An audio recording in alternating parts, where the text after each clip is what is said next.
It's amazing you all come out here at 7:30 in the morning on a Saturday morning. When I was in college or medical school, I would never do such a thing. So congratulations to you all for that. So later on we'll go over like our transformations as physicians down the road. Like at the end of the day, we'll talk a little more about our personal journeys. But for now, I'll just spend time focusing on the specific talk at hand.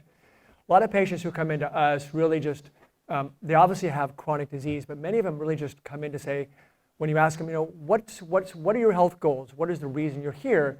Many will say, I just want optimal health. I want to prevent chronic disease. And this is where functional medicine really shines. It also shines in chronic disease, but really the prevention aspect is what's critical. And in typical medicine today, we don't spend that much time, traditional medicine, talking about, how to prevent chronic disease. For example, there'll be a lot of patients, for example, who, to see an endocrinologist, if you have diabetes, you'll see an endocrinologist. And we look at this test called glycosylated hemoglobin, called A1C, you may be familiar with. And they say, well, your A1C is, let's just say, is 6.0, for example. They say, well, come to me when the A1C is 6.5, and we'll talk about medical treatment. And these are really good, solid, well-meaning endocrinologists. But again, it's like what James was saying earlier. If you look at chronic disease, by the time you get to an A1C of 6.0, you've had the beginnings of insulin resistance for many, many, many years. So the idea is to sort of take a step back and say, well, how do we prevent that from occurring in the first place? And this is where I really, truly believe functional medicine can play a huge role. So my talk today will be focusing really on this notion of optimal health and vitality. So what I'll do is I'll talk a little bit about the functional medicine principles, which actually James did a really nice job, so I'm going to fly through that really quickly. I'll talk a bit about theories of aging and chronic disease, what we need to accomplish in order to achieve a quote-unquote anti-aging effect, key steps to optimal health and vitality. I'll bring up the notion of enhanced physiological stress, the link to accelerated aging and chronic disease, and then some concluding thoughts. How many of you have actually, it's a kind of an odd question to ask this audience, but how many of you maybe in the prior to, let's say, last 2 months, have heard of the word functional medicine? Awesome, good. So functional medicine, as Jane was saying, is a very different bird. The notion of functional medicine, there's certain principles that are taught in functional medicine. The first one is that achieving health is a cornerstone of combating health and chronic disease and preventing chronic disease. In other words, the absence of disease does not equal health. Just because people are not diabetic or not having Parkinson's disease doesn't mean they're necessarily healthy. So that's the notion of functional medicine principles. Genetics accounts for 20% of the health destiny, while nutrition, lifestyle habits, and environment account for the 80%. Now, many will, in today's world, in traditional medicine, will say, oh, no, it's your genes, it's your genetics. To this day, what genetics do is they give you the blueprint, the DNA blueprint of potential. What environment, nutrition genomics, and so forth does is it actually manipulates the genes to let you know whether or not you're going to express that phenotype. And that's really where it's important. The implementation of healthy nutrition and lifestyle habits can have a substantial positive impact on both disease management as well as disease prevention, in great part by influencing our genetic expression, which we'll spend most of our day talking about. So what are some of the theories of aging and chronic disease in a nutshell, so to speak? How many of you have heard of the term oxidative stress, nitrosative stress? Probably most of you have, okay? So the free radical theory of aging was something that was brought about many years ago, like saying, well, the reason why we age and have disease is because we have too many free radicals produced, causing quote-unquote damage. Yes, that's important. There's no question that when you produce a lot of free radical stress, especially if it's excessive, that will be very damaging. The problem with that theory has been now is that when they're looking at mouse models, they're finding that the ones that actually live longer aren't necessarily the ones who've had less free radical stress. And so, well, that doesn't make any sense. I don't understand. So the notion is that, well, maybe it's not so much that we're exposed to a lot of free radical stress.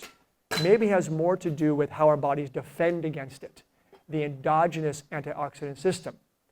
So then this is when we get into the notion of hormesis, we'll have a better understanding of why that makes sense. So yes, in excess, we know that excessive free radical stress can be damaging because the body cannot withstand that. But at some level, you'll learn that having free radical stress is the only and best way that the body can protect itself against larger diseases. But in the end, all these processes do lead to this notion of low-grade chronic inflammation. Now, inflammation is something that we need. Of course, that's how our immune system attacks itself. We have white cells that produce cytokines. We need all that, otherwise we can't kill infections, we can't prevent against cancer. But what we're seeing in our chronic disease model in America and all over the world is that there's this low-grade chronic inflammation, excessive low-grade chronic inflammation from a wide variety of causes. And if you look at, for example, take Alzheimer's disease. Alzheimer's disease, if you look at what the pathology is, there's a lot of what we call microglial activation. So the microglia are kind of like the white cells sitting in the brain, where they're actually spewing out cytokines. So when you have this low-grade chronic inflammation, you will cause excessive free radical stress and then cell damage and death. So having things intermittently, having inflammation intermittently and then go away, having stress intermittently and going away, that's normal and that's very protective. But when you have something chronically long-term that you can see in an American lifestyle, that is what ultimately is the pinnacle of chronic disease. So the idea of low-grade chronic inflammation. So what does that do? What does low-grade chronic inflammation and excessive ongoing oxidative stress do to us if we're not taking care of it? Well, number one, we'll get depletion and reduced production of natural endogenous antioxidants. It's like glutathione gets depleted. If you look at brains of Parkinson's disease patients, they have lower levels of the strongest antioxidant we produce called glutathione. So if we don't have the police or the bodyguard around, then we're more vulnerable. So there's a depletion of these antioxidants.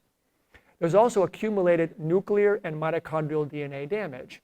So the mitochondria have their own DNA. They kind of determine their own fate. They help support Krebs cycle intermediates and so forth, and enzymes. But what happens is when the mitochondrial DNA get damaged, new mitochondria that get produced are dysfunctional. And when they're dysfunctional, guess what happens to energy production? It goes down. Guess what happens to free radical stress produced mitochondria? They go up. So now you get more diseased mitochondria that are actually creating their own demise because they're not as efficient. And in the end, reduced mitochondrial function and mitochondrial biogenesis, which means creating your own production, is what ultimately leads to more free radical stress. In other words, the mitochondria are the sort of the workhorse. They produce all the energy, the ATP, about 95% of it. However, in the process of producing ATP, if you remember the electron transport chain, there's a lot of there's a lot of electrons that can leak out, they can escape, right? And if, for example, if there's an inefficient electron transport chain, you get more free radicals, and the free radicals are actually producing more damage. And the mitochondria are very vulnerable. Their DNA are extremely vulnerable. And why they're vulnerable? Because they don't have the histones that nuclear DNA have to protect against them. So they're very, very vulnerable to damage. So if a mitochondria is ineffective, it actually causes tremendous amount of damage. And you'll begin to see that if you look at now the literature on chronic disease in general, we're talking about mitochondrial dysfunction, regardless of what your disease you're dealing with. And that's why it's really important to focus on mitochondria. And a lot of the research is looking on mitochondrial functionality. Also, we get shortened telomeres. Telomeres are the tip of a DNA that kind of determine its lifespan. So as they get more and more damage, the telomeres get shorter and shorter, and therefore the reproduction and replication cycles get less and less and less. So people ask, well, can you change your telomeres? A, can you measure them? The answer is yes. Can you change them or reverse it? The answer is yes. So ironically, chronic lifestyle changes can actually lengthen your telomere by activating telomerase. There's also a lot of altered cell membrane function and integrity. So you can imagine your cell membranes, what are they made of? They're made of healthy fats. Well, if they get damaged, then all of a sudden the membranes aren't functional. Then what happens is you don't get the good transmission of information. You get more leakage of free radicals and more damage. So the cell membrane is really ultimately what creates the functionality of every organelle. So they have to be intact. And this notion of methylation, there's sort of this idea of taking a sort of a hydrocarbon and kind of moving things around. You may have heard of B12 and folic acid and so forth and so on. Those are vitamins that help methylation. And the idea of methylation is kind of like behind the scenes. It does so many great things. It helps with neurochemistry. It helps with detoxification. It helps with ATP formation. So if we have dysfunctional methylation, these behind the scenes activities going on, and the cells begin to decline. And when you have a lot of inflammation, and a lot of free radical stress, methylation becomes more defective. And one of the things that really happens a lot, especially in the nervous system, is this notion of excitatory damage. So the nervous system is a very dynamic system that is constantly learning and developing and growing. and altering its synapses. The problem is when you have a lot of excitation, which at low levels is great because that's how you learn, that's how things happen. But if you have a lot of release of free radicals and a lot of inflammation, there gets a lot of overexcitation. You may or may not have heard, if you love your NPB majors, you may have heard of the NMDA receptor. NMDA is a channel that is a receptor on most cells in the brain and certainly even in the body that actually take in glutamate. Glutamate is the major amino acid that activates it. Why is that important? Because if you have a lot of release of glutamate or things that mimic glutamate, that channel receptor gets so overexcited that it causes cell death in a nutshell. So the idea is that too much excitation, too much of a good thing is a bad thing. So when you have stroke, when you have traumatic brain injury, the reason why these people have problems is because they have all this excitation release, a lot of this glutamate and excitation, which activates this NMDA channel, which going, hey, hold on, this is too much. It's flooded the system. You get a lot of calcium intake into the system, and you just get damage of the cells in a nutshell. So when you have inflammation, when you have things like Parkinson's disease, Alzheimer's disease, depression, what you see is an overactivation of NMDA systems, which ultimately can cause damage to the cell. And then, of course, you get hormonal changes. Every time you have inflammation, anytime you have anything that's going on like that, the body will actually have a lot of hormonal change. And Dr. McCarthy will be talking a little bit about the stress axis and how all the things that we do in life activate the stress axis. Not just emotional stress, but even gut microbiome stress. Well, anything that causes inflammation will activate the stress axis. So we have to not just think about that stress is just an emotional thing, it's a physiological thing. So at the end, you can imagine cellular dysfunction leads to chronic disease. Obviously, we kind of know that. And then accelerated cellular aging leads to the notion of cell death. But again, back to the note is that mitochondrial dysfunction is one of the main biological factors associated with chronic disease and aging. That's the end of the day, because when you have chronic inflammation, again, free radical stress, however you slice it, it will damage mitochondrial, and then when mitochondrial gets damaged, all things go south. So what are some of the major diseases or processes that occur as a result of the things we just talked about? Obviously, increased cancer development, decreased immune function, i.e. the notion of increased risk of infection. I mean, in order to combat infection, right, like viral infections, the lymphocyte arm, the Th1 response system needs to be very effective, it needs to be very robust, and it needs to proliferate. Well, in order to proliferate, you have to have a really good flexible mitochondria to be able to go from energy producing to proliferation, and that flexibility requires very, very healthy mitochondria. Autoimmune disease, again, if your immune system is dysregulated, mitochondria are important in helping to regulate that immune response. Of course, obesity, metabolism, metabolic syndrome and diabetes is actually a mitochondrial disorder, cardiovascular disease, neurodegenerative diseases, and the big one is lowered vitality, resilience, and stress adaptability, and of course, aging and death. So how do we approach it? So from a functional medicine, integrative medicine perspective, what do we need to accomplish in order to achieve this quote-unquote anti-aging? I don't like the word anti-aging. I think that we're starting to change the name. It's more just, healthy aging effect. So here's some theoretical concepts. So the first approach is to say, well, like James was talking about earlier, the notion of the foundational aspects. The first things to do is when people come into at least my office, I always they come in with a cornucopia of a variety of symptoms. And it's like they vomit on you, everything, and everyone knows that. And it's like, okay, look, we have to sit back and take a deep breath ourselves, because as physicians, PAs or APCs, you guys will become, you have to also realize that, you need to you have a controlled approach to how every patient should be approached in a very similar, systematic format. And the best way to look at it is always go back to the foundation. Because when you look at their foundational issues, you realize, God, maybe it doesn't have to be as hard as we're making it all the time. We're trying to look for all these sophisticated testing and stuff like that, which we do a ton of.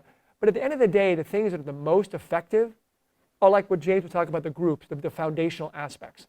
So the first thing we always make sure when they come in is we talk a lot about the nutrition, the lifestyle, and so forth. Because if they don't implement the foundation at some level, they'll get nowhere. We can do vitamin supplement to death. we can talk to them to death, we can pill them to death. They're not going to get better. That's just automatic. So what are some of the foundational elements we talk about? So the support one would be, sounds basic, I know it sounds silly, but healthy oxygenation, hydration, fundamental nutrition, detoxification, which we're going to get a talk on today, and elimination. So we all talk about how are you pooping? I know it sounds kind of silly and disgusting, but it's amazing. I mean, if you're not eliminating and detoxifying, you're not healthy. Promote rest, relaxation, and repair. So if we don't, this is probably the biggest factor. James had a nice little slide talking about stress being one of the biggest factors in aging and mortality and morbidity. So we talk about stress reduction. I mean, being a college student, being at UC Davis, being a medical student. I mean, seriously, that is you take off 5 years of your life just doing that alone. Tremendous amount of stress. Promoting optimal restorative sleep. Like what James was saying, sleep is not just about quantity, it's about quality. And life balance. Most of us don't have life balance. We don't have that community. That's really, really important. So that's the first thing I say. So are you attending to your nutrition? Are you attending to your sleep? Are you doing any mindfulness work? Are you doing some basic activity? You'd be surprised that most of us fail at that. Very, very common. Once they get a lot of the foundational aspects in play, then we start getting more sophisticated. Because in order to be able to sort of get to the next level of this notion of hormesis, which is cellular resiliency, you'd have to have a foundation that is good, because you can't ask someone who has severe chronic fatigue or severe diabetic and obese patient who's got very poor resilience to go out there and do HIIT training. It's just not going to work for them. It's going to push them over the edge, right? You've got to scale it. You have to say, well, for you, Mr. Johnson, maybe just going for a walk, doing the little things. So I think that, but if they started with the foundation, that foundation will then lower inflammation, lower the onslaught of oxidative stress, allow the cells to begin to recover, to get to a level of more resilience. Now you're in a position to say, okay, now I think you're a little bit better. I can push you a little bit more. So now you can get optimal vitality. Yeah, you can get that organ reserve that prevents disease. So what do? How many of you have heard of hormesis? Oh, yeah, good for you guys. Awesome. So the notion of hormesis basically means what doesn't kill you makes you stronger, right? So people who've gone through a lot of very difficult situations who survive are stronger for it, unless they got killed in the process, right? So how do we sort of mimic that? How do we create that response? And what's really happening in that response? So when we look at hormesis, what happens is that typically, when I was mentioning a little bit about the notion of free radical stress, how I say, well, is free radical stress really a bad thing? The answer is no, if exposed properly and intermittently. Because the body is a dynamic organism. And if it has no free radical stress, it experiences no stress, it has no need to adapt. It has no need to get stronger for the tiger that's chasing me. So what it does is it says, well, if I'm a couch potato doing nothing, I have abundant food, I don't have to worry about anything, I don't need to worry, I'm fine. But if you say to yourself, well, what if I were to go ahead and actually put myself in an environment where I can create a little bit of a controlled stress? My body will see it as oh my God, there's a stress here coming on. Maybe I need to protect for like something bigger that might happen. And that's what hormesis is that perfect amount of controlled stress that causes an adaptation. And the adaptation is very genetically mediated. And what creates adaptation is free radical stress and low-grade inflammation. Exercise is the most beautiful example of a controlled inflammatory reactive oxidative species producing stress. That's when people go, well, Doc, I've been actually exercising. I said, well, what do you do? And I walk on the treadmill. How long do you walk? 45 minutes. Well, 2 miles an hour, maybe 1% incline, whatever, And I'm saying, well, and I'm not losing any weight. I'm not changing. I said, well, are you tired? Are you huffing and puffing? Are you sweating? No. Well, you're not going to get anywhere. There's no need for the body to adapt. It's not about caloric burning. It's about how your body adapts metabolically. Caloric burning is not the issue when it comes to exercise. So the notion is that what are some of the best ways that our bodies can create a hormetic response? How many of you have heard of intermittent fasting? How many have done intermittent fasting? All right, yay, good job. So intermittent fasting and mild caloric restriction. If you look at some of the larger studies now in in looking at chronic disease. Dr. Longo from USC, he's a PhD researcher in the notion of intermittent fasting. And he talks a lot about how if you do fasting mimicking diets where you do kind of low caloric, low carb for like 5 days in a row, once a month, whatever, and so forth and so on, you can actually reverse inflammatory diseases, which is the majority of diseases. It's still early, right? But it's really showing a lot of promise. In animal models, it's very promising, and humans as well. So we are incorporating in our practice a fair amount of intermittent fasting, but it can be as simple as time-restricted diet. So for example, James was talking about the circadian rhythm. We shouldn't be eating after 6 o'clock or 7 o'clock at night, and we should probably eat over about 8-hour period.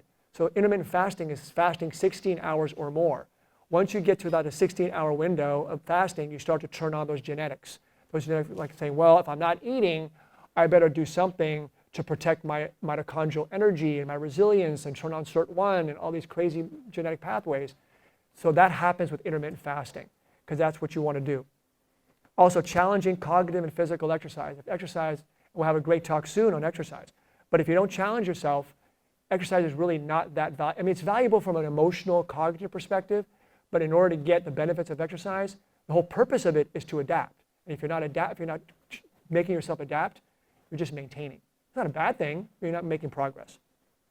And then there's actually now some research looking at supplementation with hormetic substances. So what are some of the different substances that are natural that can actually mimic intermittent fasting and mimic exercise? And we'll talk about that in a minute as well. So anyway, from a more practical concepts, these steps to optimal health and vitality, the functional nutrition and GI health. We are big in the area of GI health. All of the providers over here, probably every single one is like, start with the gut. Why is the gut so important? Because there's the whole microbiome, there's a gut permeability, the immune system, the hormonal system. All those factors are localized in many ways in the gut. And if a gut is abnormal for a variety of reasons, then it sends all these inflammatory reactive oxygen systems, chemicals out into the ether, which cause a lot of damage. So there's like a gut-brain connection, there's a brain-gut connection. So really we want to focus on that. So people ask, well, what's a really good diet? I mean, is there like an optimal diet? And I think there sort of is. I mean, everybody's a little bit different. But I think what we focus on, I think many of you will resonate with you, is a low glycemic load, so a kind of a lower carbish glycemic load, plant predominant, and anti-inflammatory diet. So for the Institute for Functional Medicine, IFM, they coin it the Mito food plan or the Mito Keto Flex food plan. So Mito food plan is basically what stands for mitochondrial. Here you go again, mitochondria. So if you're reducing sugar intake, especially processed sugar, and if you're doing more plants, hormetic substances, and berries, hormetic substances, and you're doing an anti-inflammatory diet like lower gluten, maybe lower processed dairy and so forth, maybe nightshades, and then you include high quality protein, which can be meat as well, and healthy fat consumption. So that if you go online, you can actually see copies of the Mito food plan available there, but it is an IFM coined term, and it's really helpful, and it's the one that we use a lot for the average person coming in for just quality life. We often might put them through an anti-inflammatory diet first, just to see if there's any foods that are inflammatory to them, and then they can then, like if you have autoimmune diseases and so forth, but then I will then progress them to the Mito food plan eventually. Obviously, promoting healthy microbiome and gut barrier function. The best way to promote healthy microbiome is food and stress reduction and not being on medications. Birth control actually alter the microbiome and the barrier. Alcohol is a big one, so if it's Sunday morning, it's going to be a problem. And actually, if you do aggressive like marathon running without protection, you'll see a large increase in barrier dysfunction temporarily. So it's important to understand that. But prebiotics are important. Prebiotics are kind of like the healthy fibers. Those are kind of food for the bacteria. They're very good for helping to promote healthy microbiome. The use of probiotics is out there. It has benefit in some areas, but it's sort of inconsistent, and depending on what you read. But the notion of probiotics is good and is helpful to have as a tool, but the best way to change the microbiome is through stress reduction, medication reduction, alcohol reduction, and then using prebiotics and healthy nutrition. And then hormesis, so we want to talk about considering intermittent fasting and mild caloric restriction to promote disease prevention and longevity. And then if you look at some of the nutritional herbal supplementation, people say, well, is there any benefit to vitamins and so forth? And you'll get these consensus statements that will come out saying, well, a multivitamin doesn't do anything. I said, well, it's kind of silly to look at it from that perspective. I mean, a multivitamin isn't going to save the world. I mean, there's no substitution of nutrition and lifestyle. But there's a lot of research looking at the targeted use of supplementation for certain conditions. For example, so people are really trying to find ways of improving Alzheimer's disease and mild cognitive impairment, MCI, which is the precursor of Alzheimer's disease. And they said, God, all this neuroinflammation and mitochondrial stuff and plaques and this and that, how do we change that? So UCLA did a study on theracurmin. Theracurmin is a highly absorbable form of turmeric, curcuminoids. Well, curcumin is phenomenal. It does everything. It reduces, all these inflammatory pathways. It upregulates all these these genetic pathways for like hormesis pathways. It's great. So they did an 18-month study, and they gave them a standard dose of what we actually have of theracurmin HP. And they found that the people who were on sort of the placebo arm, continued to sort of decline over time, which you would expect. But the actual theracurmin HP patients, not only did they not decline over 18 months, they actually improved. And you rarely see that with any drug with Alzheimer's. I'm actually a neurologist by training. I mean, there are a lot of drugs out there that really actually are helping dementia. The drugs that are starting to work are some of the anti-inflammatory drugs, sort of the rheumatology drugs, because you're affecting inflammation yet again. So it goes back to the support of inflammation. So there's a lot of good stuff out there. The essential nutrients are kind of the nutrients that we need to get from the outside because we can't make them. And those are the ones you typically see in a multivitamin mineral, bottom line. So the A, the C, the E, the K1, the K2, and so forth. So those are important to do. If you have a really, really good diet, one can argue you may or may not need that, depending if it's an organic diet, where you are, where you live. People have argued, if you look at the soil today, the soil doesn't have the mineral content it used to have in the past. So some can be more minerally depleted. So a lot of times we'll actually add more selenium, add more magnesium, more zinc to our diet as supplementation. So there is some suggestion that maybe some supplementation in our American diet is probably a good idea. So I tend to sort of recommend it for our population. And those conditional nutrients are those that decrease with age. In other words, we can make them, but we don't always make them effectively. Those are the things like CoQ10, carnitine, lipoic acid, carnosine, even vitamin D. Those things, that ability under chronic disease and stress starts to go down. So above the age of 50 or with patients with chronic disease, you start seeing levels of these start to go down. So in that situation, it might be wise to consider supplementation, but again, it depends on the patient. And then lastly would be the natural hormetic agents. Those are actually, people used to think, or still think, that vegetables and fruits are quote unquote antioxidants. They're actually pro-oxidants. If you look at the actual aspect of the outer protective colors of the vegetables, they're actually meant to be repellents, what they are. So what happens is when we consume them, yeah, there's probably some antioxidants in them, but in general, the way that we think that they're working is they're actually seen as a mild stress activator. So they actually activate the stress pathways no different than exercise does, or stress does, but they're controlled and they're low level. So things like resveratrol from red wine is actually a pro-oxidant. It turns on this pathway called SIRT1. SIRT1 turns on mitochondrial biogenesis. It turns on antioxidant defense systems as though you were under a bit of duress, like exercise. So resveratrol is actually thought to be an exercise mimicker. Alpha lipoic acid is also thought to be an exercise mimicker, and studies are supporting their use. So resveratrol, turmeric, which is curcumin, green tea extract, alpha lipoic acid, forms of niacin, PQQ, which was actually discovered at UC Davis, actually, are all designed to support hormetic activation. Means it turns on your endogenous systems. Because the way we get stronger, the way we probably will live longer, is not taking things that are free radical scavengers. If you look at vitamin C and vitamin E, which are free radical scavengers, they're just natural free radical scavengers. They just wipe out the free radicals. That's good if you're really, really sick.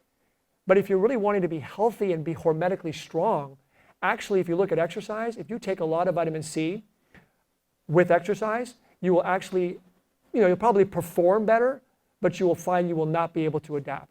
it reduces the strength capacity of weight training because the free radicals are just being wiped out.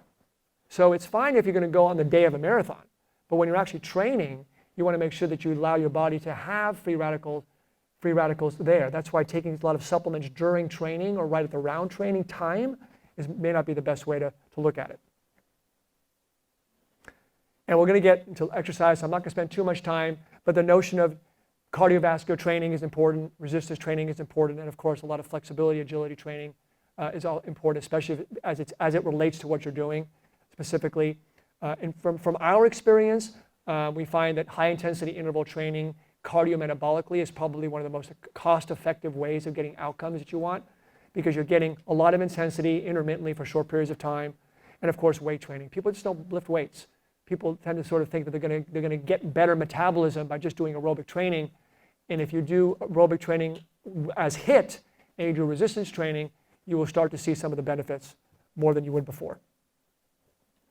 Emotional health is probably one of the biggest challenges, but it's also one of the biggest benefiters.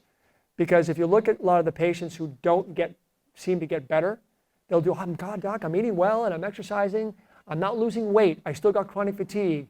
Invariably, if you ask them, they'll tell you, I'm stressed, I got financial issues, there's marital stresses, kid stresses, they're under a lot of stress. And coupled with that is they're not sleeping. So it's a sleep-stress combination that probably is one of the biggest determinants. Sleep, stress, and community, and relationships. Those to me are probably the biggest factors that ultimately determine wellness and potentially longevity. So we have to spend a lot of time focusing on that aspect. So teaching people some techniques, relaxation training, whether it be heart math biofeedback training or just mindfulness ACT training, cognitive stimulation, love, community, gratitude, giving, purpose. Those are all one of the most important things that we can do for our patients because that's what ultimately will make them better. And of course, sleep is not just about quantity, it's about quality.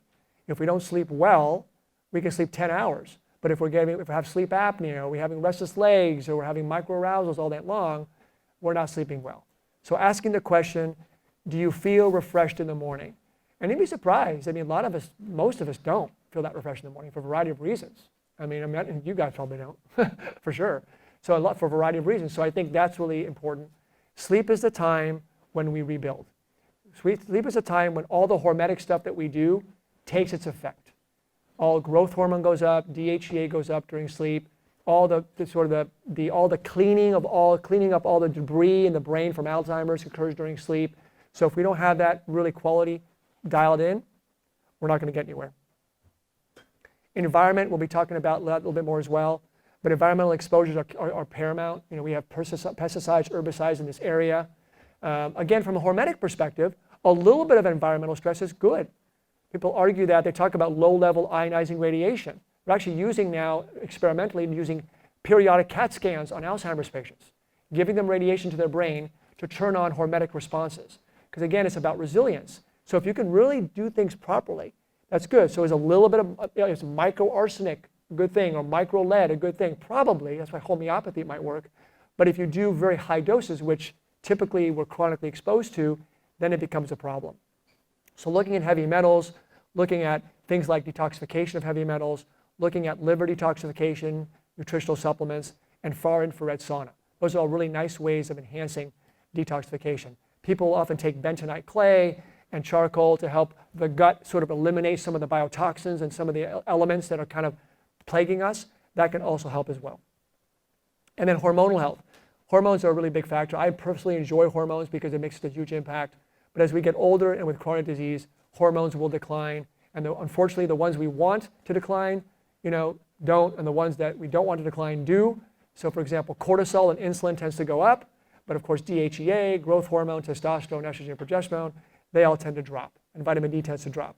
So the idea is to find optimal ways of making those hormones as normal as possible, whether it be through lifestyle or some herbal adaptogens or even hormone replacement therapy. Whatever works for that patient is critical. And this is a kind of a sort of a slide, a chart I give to patients. It sounds a little confusing, but maybe it's not that confusing. It kind of summarizes what I said. So pretty much you'll see the top 8 boxes are kind of the notion of the things that cause physiological stress in all of us. all the things we talked about. And genetics is one of them. But genetics is only one of 8 boxes. The remaining is pretty much just all the things that we do or don't do or get exposed to. And the more burden, the more we put in our bank, the more like debit we put in our bank for physiological stress, the more it drives cortisol, it drives inflammation, it drives free radical stress, it drives microbiome disruption. And at the end of the day, all that, what it ultimately leads to, DNA damage, mitochondrial damage, and then cellular dysfunction. So the idea is if we can say to tell my patients, look, take a look at these 8 boxes and circle those areas that are problematic for you, and you'd be surprised, oh, I've got about 15 things I can circle here. Maybe we can work together on reducing that. So again, you can see by just like James was saying, what if we just put people on foundational programs? What if we get people just doing elimination diets and mindful food plans and mind-body health and a few different supplements and some mindfulness stuff? You'd be surprised that 50% improvement will probably be seen, even before they even see you, us, the docs. So we're actually working on strategies to try to do upfront treatment before they even see a doctor like James was talking about in our Cellular Health. So you have to do that, because if you can't do that, it won't be scalable. Like James was totally right. If we're seeing a patient every 60 minutes, 90 minutes, and churning patients through, everybody needs functional medicine. Who doesn't? So if we can do groups and groups and groups, I think we'll be much more effective. And even though we want to personalize things, there's a lot of things that are in common. A lot of things that we have in common. So we can put people on foundational programs. You'll be surprised that we can eliminate a lot of about 50% of what our issues are. So in conclusion, aging and death, of course, are inevitable, too bad, but unhealthy aging is not inevitable. So people can probably live longer and definitely live healthier, which is, of course, very cost effective. 80% of aging and chronic disease is related to nutrition, lifestyle factors, and environment. And the above 80% is responsible for influencing the phenotype, the actual expression, and the 20% constitutes the genotype, which is genetics. We need to challenge our physiology and with repeated low-level controlled stressors in order to stimulate a positive adaptive change, which is critical to healthy aging and disease prevention as well as treatment. Not too little, not too much, just finding the sweet spot, which can be challenging, but it's really more of a negotiation with your patient. And then strict attention to nutrition, lifestyle, and environmental factors are critical to achieving optimal health, vitality, and age management. And here's some resources. And we'll talk later when we get to the panel discussion. We can take on questions and a variety of factors. All right? Thank you.